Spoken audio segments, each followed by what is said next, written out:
Bismillahirrahmanirrahim. Assalamualaikum warahmatullahi wabarakatuh. Halo teman-teman, apa kabar? Semoga yang nonton video ini dalam keadaan sehat dan senantiasa bahagia dalam setiap aktivitasnya. Amin amin ya robbal alamin. Oke, perkenalkan, nama saya Revi Mariska. Saya salah satu tim dari Lampung Cerdas. Oke, di kesempatan kali ini saya akan sharing terkait buku yang sudah saya baca, yaitu The Influence Book, karangan Nicole Somes. Ini bukunya. Jadi buku ini itu membahas mengenai kiat praktis menjadi influencer hebat. Nah, ketika teman-teman membaca buku ini, teman-teman itu akan dibawa di dalam sebuah perjalanan untuk menjadi seorang influencer yang hebat gitu. Dan di sini dijelaskan step by step bagaimana menjadi seorang influencer yang hebat itu, apa aja yang perlu dikuasai seperti itu. Nah, semoga apa yang sudah saya share menjadi bermanfaat, menjadi semangat teman-teman yang ingin menjadi influencer hebat juga. Oke, jadi Brian Tracy mengemukakan bahwasanya kemampuan Anda dalam berkomunikasi, mempengaruhi, dan meyakinkan orang lain untuk melakukan sesuatu benar-benar kemampuan yang tidak bisa digantikan oleh pencapaian apapun selama hidup Anda, selama di dalam hidup Anda. Jadi 3 poin itu ternyata penting banget teman-teman ketika teman-teman memang ingin menjadi sosok influencer ataupun pelatih, coaching atau lain sebagainya yang sifatnya memang merujuk ke dalam proses komunikasi, terus kemudian mempengaruhi dan meyakinkan. Nah, perlu diketahui bahwasannya saya rasa semua orang itu dalam berkomunikasi pasti so bisa gitu kan. Apa sih mempengaruhi itu? Mempengaruhi itu merupakan suatu kemampuan mendayagunakan kecerdasan emosional untuk berkomunikasi secara efektif sehingga Anda dengan lebih mudahnya bisa mendapat kata ya dari orang yang kalian komunikasikan, seperti itu. Nah, ketika kita sudah mencapai di titik itu, pasti ada di mana kalian itu harus tahu kapan waktunya kalian itu harus mempengaruhi. Nah, di buku ini dijelaskan teman-teman bahwasanya kalian kapan seharusnya Anda mempengaruhi. Di situ dibagi menjadi tiga lingkaran, bisa dilihat seperti di buku di sini, 3 lingkaran. Lingkaran dalam ini kendali, terus di tengah itu pengaruh, dan yang terakhir itu keprihatinan. Jadi saya jelaskan lingkaran yang tengah ini kendali, maksudnya seperti apa? Kendali ini mempresentasikan bahwasannya hal-hal yang masih bisa dikendalikan oleh diri kita.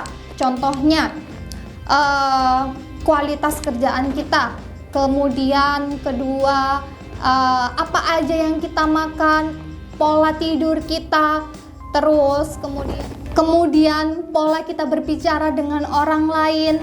Nah, hal-hal seperti itulah yang masih bisa dikendalikan oleh diri kita. Nah, oke. Lingkaran yang kedua yaitu pengaruh. Pengaruh di sini itu menjelaskan bahwasannya hal-hal yang dapat berpengaruh dan bisa untuk kita kendalikan gitu. Contohnya kualitas pekerjaan kita bagaimana, kemudian relasi yang kita bangun, seperti itu. Nah, yang terakhir ataupun lingkaran yang terakhir itu tentang keprihatinan. Ini merupakan suatu hal-hal di luar kapasitas kita gitu. Contohnya seperti apa? Seperti adanya bencana, kemudian cuaca gitu. Nah, kita bisa merasakan betapa menderitanya ataupun sedihnya ketika ada bencana, tetapi kita juga bisa untuk merubahnya. Nah, poin selanjutnya yaitu mengembangkan pola pikir untuk melandasi kepercayaan diri. Oke, jadi pola pikir itu sangat penting teman-teman. Karena apa? Karena percaya diri itu dilandasi oleh pola pikir kita, gitu. Dan langkah awal untuk menjadi influencer yang hebat itu adalah dalam proses kita mengubah pola pikir. Nah, poin selanjutnya, mengembangkan pola pikir yang dilandasi kepercayaan diri. Ternyata mengubah pola pikir itu penting teman-teman. Karena influencer yang hebat adalah seseorang yang mampu mengelola pola pikir ataupun mindset untuk selalu bertumbuh dari masa ke masa gitu. Nah, ibaratnya gini, kalau kita tidak open minded gitu, kita pikirannya tidak terbuka, maka kita tidak bisa untuk menerima perubahan. Contohnya, seringkali kita temui orang-orang yang beranggapan, contohnya beranggapan seperti ini. Saya sudah bekerja di bidang finance ataupun di bidang marketing ataupun di bidang yang lainnya selama 15 tahun nih.